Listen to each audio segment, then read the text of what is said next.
بسم اللہ الرحمن الرحیم۔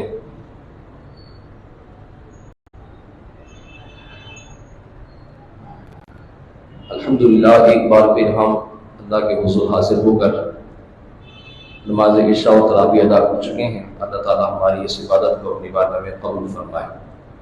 18واں سپارہ سورہ نور آیت نمبر 21 میں اللہ رب العالمین ارشاد فرماتا ہے، یا ایھا الذین آمنوا لا تتبعوا خطوات الشیطان، اے ایمان والو شیطان کے قدموں پر نہ چلو۔ ومن یتبع خطوات الشیطان فإنہ یأمر بالفحشاء والمنکر، اور جو شیطان کے قدموں پر چلے تو وہ بے حیائی اور بری ہی بات بتائے گا۔ ولولا فضل اللہ علیکم ورحمتہ ما زکا منکم من احد ابدا، اور اگر اللہ کا فضل اور اس کی رحمت تم پر نہ ہوتی تو تم میں سے کوئی بھی کبھی ستھرا نہ ہو سکتا۔ ولیکن اللہ یزکی من یشاء، اللہ ستھرا کر دیتا ہے جسے چاہے۔ واللہ سمیع علیم، اور اللہ سنتا اور جانتا ہے۔ اس آیت کریمہ میں اللہ رب العالمین نے مومنوں کو ارشاد فرمایا ہے کہ وہ شیطان کی پیروی نہ کریں، اور اللہ تعالیٰ فرماتا ہے کہ اگر اس کی پیروی کی جائے گی تو وہ ہمیں گمراہی کی طرف لے کے جائے گا۔ اور اللہ فرماتا ہے کہ اگر اللہ کا فضل نہ ہوتا، اگر اس کا احسان، اس کی رحمت نہ ہوتی، اللہ فرماتا ہے کہ پھر تمہیں کوئی ستھرا کر ہی نہیں سکتا تھا۔ سترت سے مراد کیا ہے؟ گناہوں میں پڑے ہیں تو توبہ کی توفیق مل جانا، کفر کی حالت میں ہے تو ایمان کی دولت مل جانا، اخلاق نہیں ہے تو اخلاق کا مل جانا، سماج اور معاشرت کے قانون نہیں تھے تو سماج اور معاشرت کے قانون مل گئے، علم نہیں تھا، جہالت تھی تو جہالت کے اندھیروں سے نکال کر اللہ نے علم عطا کر دیا۔ تو اللہ فرماتا ہے آج بطور اسلام کی تمہیں جو کچھ بھی ملا ہے، اگر اللہ کا فضل نہ ہوتا تو تمہیں یہ کچھ بھی نہیں مل پاتا۔ جس طرح تم دور جہالت میں زندگی بسر کر رہے تھے، ایسے ہی تم اپنی زندگی کو گزارتے رہتے۔ نہ انسانیت ہوتی، نہ قانون ہوتے، نہ احسان ہوتا، نہ محبت ہوتی، نہ شفقت ہوتی، نہ رواداری ہوتی، نہ ایک دوسرے کا خیال ہوتا، نہ احسان کو کس کو صورت ہوتی، نہ خوشی کا کوئی تعلق ہوتا۔ بس انسان اپنی ہی حواسی میں زندگی گزارتا رہتا۔ اللہ فرماتا ہے اس کائنات میں جتنے رشتے میں نے بنائے ہیں، ان رشتوں کی جو تم حقوق ادا کر رہے ہو، یہ میرے بتائے ہوئے طریقہ کار ہی کی وجہ سے ہے۔ اگر میرے حقوق نہ ہوتے اور میں رشتوں کی قدر و منزلت بیان نہ کرتا تو نہ ماں بیٹے سے محبت کر پاتی، نہ باپ بیٹی سے محبت کر پاتا، نہ بہن بھائیوں کے درمیان محبت ہوتی، نہ والدین اولاد کو شفقت کی نگاہ سے دیکھ پاتے، نہ پڑوسیوں کے حقوق ہوتے، نہ کاروبار کی رواداری ہوتی، نہ ایک دوسرے پر احسان کرنے کا کوئی طریقہ کار ہوتا۔ آج ہمارے معاشرے میں جتنے رشتے پائے جاتے ہیں اور جتنے معاملات آج ہم اخلاق کے دائرے میں طے کر رہے ہیں، یہ اللہ کا ہم پر فضل ہے، یہ اللہ کا ہم پر احسان ہے کہ اللہ رب العالمین نے ہمیں اسلام کی صورت میں، نبی پاک علیہ السلام کی سنت کی صورت میں اخلاق و کردار اور زندگی کے اصول ہمیں عطا کیے ہیں۔ اور آقا علیہ السلام کی ذات کریمہ نہ ہوتی تو ہم کیسے سیکھ پاتے کہ میری ذمہ داری کیا ہے، بحیثیت باپ میری تربیت کیسی ہونی چاہیے، بحیثیت ماں عورت کا کیا مقام ہونا چاہیے، بیوی کے حقوق کیا ہوتے ہیں، بچوں کی تربیت کیسے کی جاتی ہے، کاروبار کی ذمہ داری کیا ہوتی ہے، حلال حرام کیا ہوتا ہے، احسان کسے کہتے ہیں۔ اگر آقا علیہ السلام ہمیں یہ کر کے نہ دکھاتے تو ہمارے لیے سمجھنا بڑا مشکل ہو جاتا۔ نبی پاک علیہ السلام نے پریکٹیکل کر کے ہمیں بتا کے ہماری ذمہ داریوں کو سامنے رکھا ہے کہ اگر اللہ کا فضل تمہیں حاصل ہوا ہے تو بحیثیت مومن تمہاری یہ ذمہ داری ہے کہ تم نے خواہشات کی پیروی نہیں کرنی، تم نے شیطان کے قدموں پر نہیں چلنا۔ اگر مومن ہو کر، مسلمان ہو کر زندگی بسر کرنا چاہتے ہو تو تمہارا حق یہ ہے کہ تم اللہ کی فضل کو تلاش کرو۔ آقا علیہ السلام کے کردار و سنت کو دیکھا جائے تبھی ہم اپنی زندگی کے اندر کامیابی حاصل کر سکتے ہیں۔ کامیابی دنیاوی نہیں، اخروی کامیابی، زندگی میں دین پر عمل کرتے ہوئے اگرچہ دنیاوی کامیابی نہ مل سکے لیکن دین پر عمل کرنے کے سبب آخرت میں اللہ تعالیٰ بڑا شاد و خرم رکھے گا انسان کو۔ بلکہ مومن کی مطمع نظر دنیاوی زندگی نہیں ہوتی بلکہ اخروی زندگی ہوتی ہے۔ اور ہم نے دیکھا ہے جو جتنا دین پر عمل کرے گا اسے اتنا ہی آزمایا جائے گا۔ یہ نہیں ہو سکتا کہ دین پر عمل کرنے سے آزمایا نہ جائے۔ یہ دیکھنا یہ ہے کہ دین پر عمل کرنے والے اگر آزمائے جا رہے ہیں تو مطلب یہ ہے کہ دین پر عمل کرنا اللہ تعالیٰ کو پسند آ رہا ہے. اللہ تعالیٰ انہیں کو آزماتا ہے جن کو پسند کر لیتا ہے، اور جو دین پر چلنے کی سوچ لیتے ہیں، جن کو اللہ یہ فضل دے دیتا ہے کہ وہ اس کے دین اور تبلیغ کے راہ میں چل پڑیں، تو اللہ تبارک و تعالیٰ شیطان کے وسوسے اور دیگر مکر و فریب سے ان کو اپنی حفاظت میں رکھتا ہے. وہ اس سے بچتے چلے جاتے ہیں، وہ ان پہلو کے اندر اللہ کی رضا تلاش کرتے ہیں. آج جدید معاشرہ ہے، جدید تعلیم کے نام پر ہمیں ذہنی بلوغت پہلے سے مل گئی ہے. پہلے بچہ جوان ہوتا تھا تو بہت ساری چیزوں کا علم نہیں ہوتا تھا. آج نابالغی کی حد میں ہی بچہ بہت ساری چیزوں کو سیکھ لیتا ہے، بہت ساری چیزوں کو جان لیتا ہے. آج بچے جو ہے وہ ذہنی طور پر بالغ ہو چکے ہیں، لیکن ان کی بلوغت نفسانی خواہشات کی حد تک ہے. آج بچہ بالغ تو ہو چکا ہے، اسے اپنی نفسانی خواہشات کی پیروی کے تمام طور طریقے معلوم ہوں گے، لیکن بحیثیت مومن اسے اپنی ذمہ داری کا نہیں پتا، بحیثیت مسلمان اسے اپنے دین کا نہیں پتا، اپنے تعلیم و تربیت کا نہیں پتا. ویسے وہ دنیاوی اغراض و مقاصد میں بڑا سوچ بوجھ رکھنے والا ہے. آج ٹیکنالوجی کا دور ہے، موبائل بچوں کے ہاتھ میں ہے. باپ کو چلانا نہیں آتا، بچے اس میں سارے کام کرنے کو تیار ہیں. ماں کو دیکھنا نہیں آتا، ماں بڑی مشکل سے کھول پاتی ہے، بچے سارے کام کر رہے ہیں. آج جس ٹیکنالوجی کو ان نیو جنریشن اور نیو مائنڈیڈ کے نام پر بچے استعمال کر رہے ہیں، ہماری نئی جنریشن استعمال کر رہی ہے، بڑے بڑوں نے تو یہ دیکھا بھی نہیں تھا. انہیں تو اس چیز کی خبر بھی نہیں تھی کہ ایسی کوئی آفت بھی آ سکتی ہے جو ہمارے بچوں کے ذہنوں پر ایسے مسلط ہو جائے گی کہ یہ ماں باپ کے باقی ہو جائیں گے لیکن موبائل کو نہیں چھوڑیں گے. رشتے ناطے اخلاق کو چھوڑ سکتے ہیں مگر یہ موبائل کی دنیا سے باہر نہیں نکلیں گے. اب جب بچوں نے اپنے زندگی کا یہ مقصد بنا ہی لیا ہے کہ انہیں اس 6 انچ کی اسکرین کے ساتھ ہی جڑے رہنا ہے، تو اب والدین کی ذمہ داری ہے کہ آپ اس سے اس کو جڑا نہ کریں لیکن طریقہ کار دوسرا بدل دیں. ایسا طریقہ کار بدل دیں کہ بچے اس میں بغاوت کے بجائے اخلاق کو ڈھونڈیں، کردار کو ڈھونڈیں. آج ٹیکنالوجی کے ذریعے دین اسلام پھیلانے کی بات کی جا رہی ہے. بہت سارے ایسے چینلز کھل چکے ہیں جو دین کی بات کرتے ہیں، اچھے علماء آتے ہیں، اخلاقیات، تہذیب سب وہاں مل جاتا ہے. بشرط یہ کہ آپ نے اس کے استعمال کا طریقہ کیسے سکھایا ہے، آپ کیسے استعمال کر رہے ہیں، آپ ان کو بتا کیسے رہے ہیں. اب ہو یہ رہا ہے کہ جب آپ نے یہ جادو کی چھڑی ان کے ہاتھ میں دے دی ہے تو اب یہ بچے اپنے ذمہ داریوں سے نکل گئے اور کہاں چلے گئے؟ جہاں ان کا دل چاہتا ہے تنہائی میں وہاں نکل جاتے ہیں. جو دیکھنا چاہتے ہیں وہ دیکھنا شروع کر دیتے ہیں. جس چیز کو سوچتے ہیں اٹھا چلتا ہے فوراً وہ چیز سامنے آ جاتی ہے. یہی اللہ تعالیٰ ارشاد فرماتا ہے کہ اے ایمان والو شیطان کے قدموں پہ نہ چلو. اور اس 6 انچ کی جو اسکرین ہے یہ بآسانی آپ کو اسٹیپ بائی اسٹیپ جو ہے وہ شیطان تک پہنچا دیتی ہے. اسٹیپ بائی اسٹیپ آپ کو لے کے چلیے. بیبی کرولنگ دیکھیں نا، بچہ جب شروع ہوتا ہے تو وہ پہلے ہلکا پھلکا گھسٹ کے چلنا شروع کرتا ہے. تو سمجھیے یہ جو چیز ہے نا، یہ اگر بغاوت پر ابھار رہی ہے تو سب سے پہلے ہم نے بغاوت کی ابتدا اس اسکرین سے کر دی ہے. بچوں کے اندر کتاب بینی کا شوق چلا گیا، کتاب نہیں پڑھ سکتے، انہیں ہر چیز موبائل میں چاہیے، حتیٰ کہ موبائل کے اندر یہ دین ڈھونڈنے کو تیار ہے، واٹس ایپ پہ دین سیکھنے کو تیار ہے. علماء کو مسائل پوچھ رہے ہوتے ہیں تو میسج کر کے مسائل پوچھ رہے ہوتے ہیں، وائس میسج کر کے مسائل پوچھ رہے ہوتے ہیں. آپ سوچئے کس قدر ہم نے اس کے ذریعے جہاں آسانیاں تلاش کی ہیں وہاں ہم بہت ساری سہولت کے چکر میں بہت ساری برکات سے محروم ہو چکے ہیں. بہت زیادہ چیزوں سے ہم نے اپنی روحانی زندگی کو اس سے متاثر کر دیا ہے، اور ہم اس کے ذریعے جو چاہتے ہیں، جس خواہش، جس نظریے، جس عقیدے پہ چلنا چاہے یہ آپ کو چلانے پر تیار ہو چکا ہے. اور ہم اپنے بچوں کو یہ چیزیں لا کے دے بھی رہے ہیں تو چیکنگ بیلنس نہیں کر پا رہے، ہم دیکھ نہیں پا رہے. اب سوچیے اگر اللہ کا فضل نہ ہوتا، اس کی عنایت نہ ہوتی تو کیا آج ہم اس دور میں جی پاتے؟ ہمارے پاس تو سارے زندگی کے اصول موجود ہیں، ہر چیز اللہ کے نبی ہمیں سکھا کے گئے. ماں کی گود سے لے کر قبر کی گود تک کے تمام مرحلے آقا علیہ السلام نے ہمیں بیان کر دیے ہیں. اب ہمیں کس چیز کی ضرورت ہے؟ اب کیا ہمارے بچے اور ہم تلاش کرنا چاہتے ہیں؟ ہم کن نظریات کے پیچھے پڑ چکے ہیں؟ ہم کیا ڈھونڈ رہے ہیں؟ ہمیں یہ کہا جا رہا ہے کہ مغرب کو دیکھا جائے، مغربی دنیا یہ ترقی کر رہی ہے، وہ ایسا کام کر رہے ہیں، وہ ایسا کام کر رہے ہیں.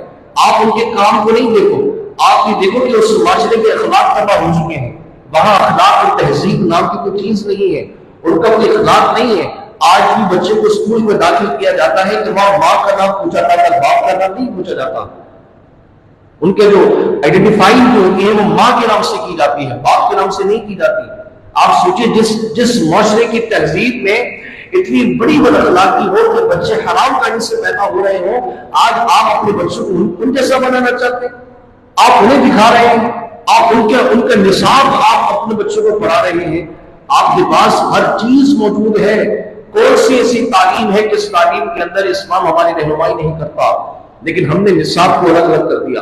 لارڈ میکالے کا جو تعلیمی نصاب ہمارے پاس آیا وہ سمجھ چکا تھا. جب ہندوستان میں انگریز گھسا اس کو معلوم ہو چکا تھا کہ آج اگر ہندوستان میں ہم آئے ہیں اور مسلمانوں کو دیکھا تو ان کے بازاروں کے اندر دکانوں میں تالے نہیں لگتے. لوگ ایسے ہی اپنی دکانیں چھوڑ کے نکل جاتے ہیں. پتہ لگا چوری نہیں ہوتی ان کے یہاں، ان کے یہاں ڈکیتی نہیں ہوتی ہے، ان کے یہاں لوٹ مار نہیں ہوتی ہے. جبکہ یورپ کا نظام تو تباہی پر تھا. انگریز دیکھ کے پریشان ہو گیا کہ یہ ایسی بھی قوم ہے، ہمارے یہاں تو لوٹ مار انسان کو کچا کھا جائے، اور یہ اتنے سیدھے سادے لوگ ہیں کہ یہ اپنی دکانیں ایسے چھوڑ کے چلے جاتے ہیں. اتنا بھروسہ لوگوں پر کرتے ہیں، کوئی چوری نہیں کرتا. اب جب انگریز نے یہ ساری چیزیں دیکھی تو انگریز نے کہا کہ ان کو تباہ کرنا ہے. یہ بالغ ہے، اگر ان کو اقتدار دیا گیا تو جس طرح حرام سال تک انہوں نے حکومت کی، ہمیں دیوار سے لگا کے رکھا، تو دوبارہ ہمیں دیوار سے لگانے کو تیار ہو جائیں گے. انگریز ہمارے درمیان آیا، ہمیں انگریزی بول کے دکھائی، ہمارے راجا مہاراجا یہ سارے لوگوں کو اپنے حق کا حائل کر لیا. سونے چاندی کے سکے زیورات کا منہ ہمارے طرف کھولا، ہمیں لوٹ کے ہمیں دیکھنے لگے. اس کے بعد پھر کیا ہوا کہ ہم دیکھتے دیکھتے گرویدہ ہو گئے. پہلے ہم کعبہ پیتے تھے، انہوں نے کعبے کے اندر چائے میں دودھ ڈالنا شروع کیا تو ہمارے لوگوں کو پسند آیا کہ بھائی یہ تو ہوگی مخلوق جو چائے میں دودھ ڈال کے پی رہے. ہم نے چائے میں دودھ ڈال کے پینا شروع کر دیا. وہ چینی الگ سے ملانے لگے تو ہم نے چینی الگ سے ملانا شروع کر دیا. سارے معاملات انہوں نے جس طرح ادا کیے تو ہم سمجھے چاہے کوئی جھوٹی قوم ہے. ہم ان کے اتنے قریب ہوئے وہ ایک فاسد نظریے اور عقیدے کے تحت آئے تھے نا مسلمانوں کو دبانے کے لیے، مٹانے کے لیے. اور پھر وہ دیکھ کر وہ ایسا تعلیمی نظام دے کے گئے کہ تعلیمی نظام میں غلام بنا دیا. تعلیم انسان کو بالغ کرتی ہے، ہماری تعلیم بچوں کو غلام بنا دیتی ہے. 9 سے 5 کا 9 to 5 کے اندر ہم غلام بن چکے ہیں. وہ مارس میں چلے گئے، وہ تحقیق کرنے لگی، ان کے پاس تعلیمی نصاب کے اندر تحقیق ہے. ہمارے آج تعلیمی نصاب وہی 200 سال پرانا چلتا آ رہا ہے، وہی چلتا آ رہا ہے، وہی چلتا آ رہا ہے. کوئی آگے مرحلہ ہی نہیں ہے، کوئی آگے تحقیق والی بات نہیں ہے. کیونکہ انہوں نے ایسا پلان کیا کہ ان کو جو تربیت یافتہ ہے انہیں کی تربیت سے ان کو مارا جائے، اور مارنے میں کامیاب ہو. اور آج دیکھیں ہم غلام بن چکے، تعلیم کے نام پر، ڈگری کے نام پر غلام بن چکے ہیں. آج تعلیم یافتہ ہوتے تو ہم 9 to 5 کے اندر بڑا خوش ہیں کہ بھائی ہم بس ٹھیک ہے کما رہے ہیں. آج ہمارے درمیان ہنر نہیں ہے، آج ہمارے درمیان کاروبار ہے تو مسائل اتنے مراحل اتنے کہ ہم نکل نہیں سکتے. سود نے ہمیں جکڑ کے رکھ دیا. ہم اپنے تجارت سے سود باہر نہیں نکال سکتے، کیونکہ ان کو معلوم تھا کہ اس قوم کو زیر کرنے کے لیے ان کے اصول سے ہی ان کو مار دینی ہے، اور وہ ہمارے اصول سے ہمیں مار دے کے چلے جائیں. اور آج ہم کہنے کہ ان جیسا ہم نے بننا ہے، ان جیسا جن کے اخلاق اور تربیت تباہی پر ہے. آج دوسری بننے کی باتیں کی جا رہی ہیں. ہمیں اپنی ذمہ داری کو سمجھنا کی ضرورت ہے. ہماری شریعت، ہمارا دین، ہمارا نظریہ، یہ اس اصول کے اوپر اللہ نے مرتب کیا ہے کہ آج خدا کی قسم اگر ہم عمل کرنے لگے تو آج بھی اللہ تبارک و تعالیٰ ہمیں عروج عطا کر سکتا ہے. اللہ نے کلام مجید میں فرمایا کہ یا تو تم اپنی حالتوں کو بدل دو، نہیں تو اللہ تعالیٰ مجھ سے بہتر قوم کو لے کے آ جائے گا. ہم نے اپنی حالتیں نہیں بدلی، ہم پیچھے ہٹ گئے، اللہ کسی اور کو لے کے آ گیا. اور قرآن کریم کا وعدہ ہے جہاں عدل ہوگا اسی کو اللہ ترقی عطا کرے گا. جنہوں نے عدل و انصاف، بھلے ان کے پاس ایمان کی دولت نہیں ہے، بھلے وہ کافر ہیں، بھلے بد اخلاق ہیں، بھلے اخلاقی تہذیب ختم ہو چکی ہے، لیکن جب قانون کی بات آتی ہے کٹہرے کے اندر صدر بھی کھڑا ہوتا ہے، وزیر اعظم بھی کھڑا ہوتا ہے، عام انسان بھی کھڑا ہوتا ہے. اور یہی وجہ ہے کہ وہ آج عدل کی بنیاد پر ترقی پذیر ہے. آج ہماری عدالتوں کے اندر بھی عدالت بنی ہے، ہماری قانون کے اندر بھی قانونیت ہے. آج انصاف کی ایوانوں میں سب کچھ ہے مگر انصاف نہیں ہے. اور وجہ کیا ملی کہ ہم تربیت یافتہ ہو کر بھی ذلیل و خوار ہو گئے. ہمارے زبان کی داستان سے ایسی ہے کہ آج اگر کوئی پڑھنے والا صدقے دل سے پڑھے تو وہ ڈر جائے کہ یہ قوم ایسی بھی تھی کہ جن کے خلیفہ کا نام کسی کافر کے آگے لے لیا جاتا تھا تو وہ کافر شروع ہو جاتا تھا. اور آج یہی کوئی قوم ہے کہ اگر پوری متحد ہو کے بھی کسی کو کچھ کرنا چاہے تو پھر بھی کچھ نہیں کر سکتی، متحد ہو کر بھی اگر اپنے حق کی بھی آواز نہیں اٹھا سکتی۔ آج دیکھیں فلسطین پہ کیا ہو رہا ہے، ہر سال رمضان میں یہودی عید کرتے ہیں، اسرائیل نہیں کرتی، ہر سال غضب بمباری ہوتی ہے، سحری کے وقت ہوتی ہے، دوپہر کے وقت کرتے ہیں، کیونکہ انہیں پتہ ہے کہ روزے سے ہیں، یہ کمزور ہونے کی حالت میں، پیٹ ان کے خالی ہیں، دوپہر کے وقت ان پر حملہ کیا جاتا ہے۔ مسجد اقصی کو اکھاڑا بنا کے رکھا ہوا ہے ان یہودیوں نے، آئے دن آپ ویڈیوز نہیں دیکھ رہے، بمباری ہو رہی ہے، فائرنگ ہو رہی ہے، 500 افرادوں کو پکڑ لیا ہے، 200 افراد زخمی کر دیے گئے ہیں، 50 سے زیادہ افراد شہید ہو چکے ہیں، دوران نماز ان کو مارا پیٹا گیا ہے، دوران نماز ان کو ہوائی فائرنگ کی گئی ہے کہ یہ انسانیت کے علم بردار جو تہذیب کے نعرہ لگاتے کہ ان کو نظر نہیں آ رہا، ان کو نہیں دکھ رہا کہ مسجد اقصی میں یہودی جاہلیت کیا کر رہی ہے۔ آج یوکرین اور روس کے درمیان جنگ ہوئی تھی تو یہ سارے انسانیت کے علم بردار باہر آ گئے تھے، آرٹیکلس لکھے جانے لگے کہ یہ ظلم ہے، تو 73 سالوں سے اسرائیل کو فلسطین پر مسلط کیا گیا ہے کہ ان کو یہ ظلم نظر نہیں آتا۔ انسانیت کے ٹھیکیدار یونائیٹڈ نیشن جو آج حقوق بانٹنے کی بات کرتی ہے کہ ہم پوری دنیا میں انسانیت کے ٹھیکیدار ہیں، کیا انہیں یہ نظر نہیں آتا؟ عین نماز کے اندر آ کے نماز کو توڑوا دی، لوگوں کو ہٹا دیا، دھکا دے دیا، امام کو گرفتار کر لیا، کیا جرم ہے؟ تمہارے نزدیک تو سیکولر مائنڈ ہو تم لوگ، تم کہتے ہو کہ ریاست اور مذہب کے بیچ میں نہیں لانا چاہیے، تو اسرائیل ریاست کے نام پہ مذہبی دہشت گردی نہیں کر رہا۔